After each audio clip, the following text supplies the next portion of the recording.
Hello everyone, it's been a while since I made my last video and a lot has been going on. Although at the same time, not a lot has been going on. But basically what happened was, I think in my last video I mentioned that my bus was having starting troubles after bringing it home from the shop.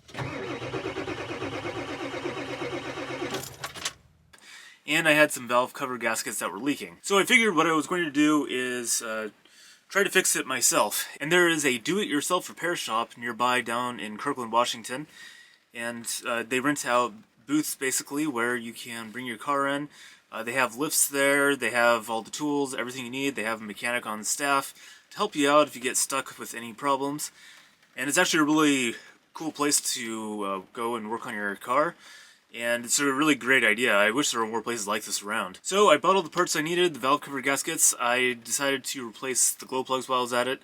And the valve cover gaskets also, they come with the under valve cover wiring harness because the 7.3 power strokes have a wiring harness that controls the glow plugs and the injectors, which goes underneath the valve covers. It's a little weird design.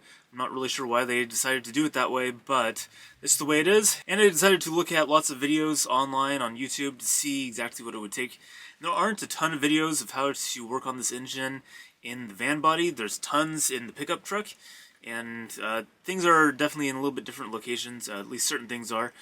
And so that was a little bit of a challenge trying to figure that out, but I did find a video of someone doing this exact job in their van. I figured I was all set, so I waited until I had enough money, enough reserve, and a backup plan in case things went sideways. And I took it into the shop. First thing in the morning, I booked the entire day because I knew this job was going to take probably about 12 hours. It's possible once you know how to do it, you could do it in less, but in my case, I figured since I was new doing this, even with the help of a mechanic who knew what they were doing, it would probably take me the entire day. So there were lots of things that I learned during this process. First off, there's a reason why they charge so much money to do much of any work on this engine, and that's because the air intake is blocking access to basically every part of the engine, and it's really difficult to get out. It took me about 5 hours to get it out, and that was with the help of a mechanic helping me out every time I got stuck. But we got it out without too much trouble, and then it was time to work on getting the valve cover gaskets off. So the bolts that go around the top of the valve cover, on the driver's side, it wasn't too bad getting them out. You definitely have to lay down on the floor and on one side and then use a stool on the other side to kind of reach in and from both sides and get it undone. So that side actually wasn't too bad getting it off. Once I actually got to the valve covers, taking that off only took, I don't know, maybe an hour, and it took maybe a few minutes more to replace everything. I've heard stories of glow plugs being a little bit challenging to get out. Fortunately, I had absolutely no problems with mine. They pulled right out, I put the new ones in, no problems whatsoever, and then I put the valve cover back on that side, and it all went together really nicely. On the non-driver side of the engine, the heater core and all the ducting for that sits basically right on top of the valve cover, and for whatever reason it's really close to the firewall right there. So one of the bolts is actually almost pressed up against the firewall, and it's very, very difficult to remove. And so half the bolts were easy to get off, the other half on the lower side of the valve cover were very, very difficult to get off. Basically each one needed a different tool, and you just kind of had to experiment and figure out exactly what would work to get each bolt off, and it's very time consuming. But I got that off, got everything replaced on the inside, put it back together, and then of course once I knew which tools worked where, it went back together fairly quickly. And then by the time I started putting the intake back together, I ran out of time. Fortunately, they did allow me to just push the bus back into the parking lot, and by push I mean the mechanic that was still there towed me out with the tow strap. And we got the bus into the parking lot with the intake off. The bus obviously wasn't running yet because you need the intake on, unfortunately. And then the next morning, it took me a couple of hours to get the intake all put back together and fitted properly. I think with experience, you could probably take on and off the intake within about 2 hours. That would be my guess for an experienced mechanic, and even if I did it again, I think that's probably how long it would take. A lot of it's just, you have to do a lot of stuff I feel, and if you don't know that a hose even exists, you can't see it. You can't really look and see it. So you just kind of have to know where things are. That seemed like everything was going okay.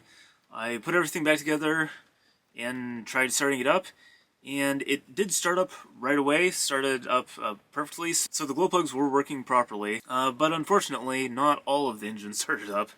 I was missing a cylinder, and then once the computer detects that one cylinder is missing, it'll just shut off the entire bank of cylinders. So I was running on half my cylinders, and obviously trying to get it to run on half cylinders isn't very effective. I was trying to do this over a weekend, so I was running out of time. I knew that if things went bad and I needed to get it to the mechanic, I had a cutoff time. I basically worked up until that cutoff time. It was about 1 in the afternoon, and I decided to call it, and I couldn't really diagnose the problem. I knew it was something to do with the wiring. I discovered that most of the wiring in there was a little extra crispy, especially on one side of the engine, and there was one part where the insulation had just fallen clear off, and this wasn't the under valve cover part. This is just the wiring that's running around the top of the engine, and that wasn't very good looking. And seeing that the insulation was missing, I tried using just some electrical tape to separate the wires, make sure nothing was shorting out. But that didn't really help. I couldn't really figure out exactly where the problem was, and I didn't have the time or the tools to replace all the wiring on that side. So I called up the tow truck, which actually showed up really fast this time. The first guy out actually took the job, which is amazing. Definitely much better than last time I had to call a tow truck for this bus. And we hauled it back up to my mechanic, which is about 30-40 miles away north of where I was working on it. Fortunately, I do have insurance that covered most of that trip. And so getting it up there wasn't that big of a deal. I had seen that I was parked next to a car rental place. It was just Enterprise, which is the same car rental place that I used last time the bus broke down, about 2 or 3 weeks earlier. So I figured I would just rent a car, which went smoothly. And we got the bus back up to my mechanic to see if he could figure out what I did wrong, or maybe it was just a wiring issue, who knows what. So actually, he did manage to get to it very quickly this time, which I am very grateful for. But it turned out there was a minor problem with what I did. The valve cover gaskets, they look completely symmetrical, the wiring is symmetrical, but they were upside down, and I actually looked online to see if that actually causes any problems, because everything is so symmetrical, and it sounds like it doesn't really cause that many problems. The only problem is sometimes the connectors won't latch properly, because there's apparently a little piece of plastic on the end of the connector for the wiring harness on the valve cover gasket there that latches the connector, and because it was upside down it wasn't quite latching properly. But it should have worked anyways, and most people that accidentally do this just ignore it, because the connectors fit in there pretty tightly, so it shouldn't have been that big of a deal, and it shouldn't have been causing the problems that we were seeing. So he told me basically he was probably going to have to take it apart and put it back together again. He suggested that he test every component, make sure everything's working properly, and he was going to check all the wiring, make sure that it wasn't a wiring issue. And so, after a few days, he managed to get it completely apart. The initial quote was about $1,400 to take it apart and put it back together again and do the diagnosis. Which is painful, but I had already determined that's what I would have to do myself, and he has the tools to actually diagnose this properly and quickly. And so ultimately, it would have cost him a lot less to do it than me sitting in the shop there trying to figure it out myself. Not to mention, I actually had a job I had to go to. So he called me up a few days later after he got everything apart and said basically, basically half the engine's going to need to be rewired, I think. And he said there was something wrong with what he thought was probably the glow plug relay, but he wasn't really sure. I thought it was kind of strange that it would be a glow plug relay, because that relay was replaced. It was actually the first thing that was replaced on this bus a couple of years ago, before I even moved into the bus, in the first round of repairs and rewiring. So that's what he did. He basically rewired half the engine. I got a call last Friday. They wanted to get this bus off their books because it was expensive, and there were only a couple of parts, actual parts. It was almost all labor, but they wanted to get all the payments cleared and everything, keep their books looking organized, which is totally fine. And so on Friday, he spent the entire day putting it back together. He said the glow plugs themselves looked perfect. They decided to replace the valve cover gaskets, which they're super cheap, and it was such a small percentage of the overall cost that it didn't really matter to me. But he decided to replace my aftermarket ones with OEM ones, because at that shop they only use OEM components, which I completely respect. It shouldn't have mattered for that particular part, but it is what it is. And he tested the relay, said that the relay was basically shorted out. Fortunately, it did not damage the computer like it does on, like it can do sometimes when it shorts out. He said there were a couple of different possibilities of why it shorted out like that. One was that he's been having a lot of troubles with Ford sending him the wrong part in the right box. So he'll order the glow plug relay and they'll send him something that looks like the glow plug relay. It's in the same housing, everything looks the same, looks right. But it actually is a relay for a starter motor, which looks very similar and fits perfectly, but unfortunately it can't handle the same number of amps. And so it'll fail super early. So it could have been that. Also, with the wiring disaster and insulation falling off the wires and that kind of stuff, could have been a short in the wiring somewhere caused something to happen which caused the relay to go under. It cost me about $500 to try to do the work myself, and after taking it to him, it cost me about $2,600 to get that repair done, and another $1,800 in rental car costs. So over the last 2 months, between the 2 sets of repairs I've done, I've spent about $6,000 doing repairs on the bus and renting cars to live in while the bus was being repaired. And yes, that was definitely the most cost-effective way for me to do it. I looked into doing like an Airbnb or something nearby work, but it just was more expensive, so that's not what I did. After all of that, I have a bus which starts and runs perfectly. Unfortunately, there are still some potential issues that could happen in the future. I know the transmission, they only last 250,000 miles, usually at best. Sometimes people can get them up to 300,000 miles with really careful maintenance, but this transmission is probably at the end of its life, and I just don't know when it's going to fail, and if it does fail, that's $5,000 to fix. And of course, if anything goes wrong in the next couple of weeks, so I had to use basically all my emergency fund to get this repair done and get the bus running. So I'm almost broke again. I had some money set aside for buying a new car, buying a used car or something that I could drive around instead of having to rent a car, but that didn't quite work out how I planned either. While the bus was in the shop, I was going around looking at used cars, seeing if I could find something that would actually work for my situation. Really just needed something that ran properly and I could easily sleep in, and I was hoping for something with a manual transmission because I get really tired of repairing automatic transmissions and having things go wrong, and also I end up manually shifting them half the time anyways because I'm often up in the mountains.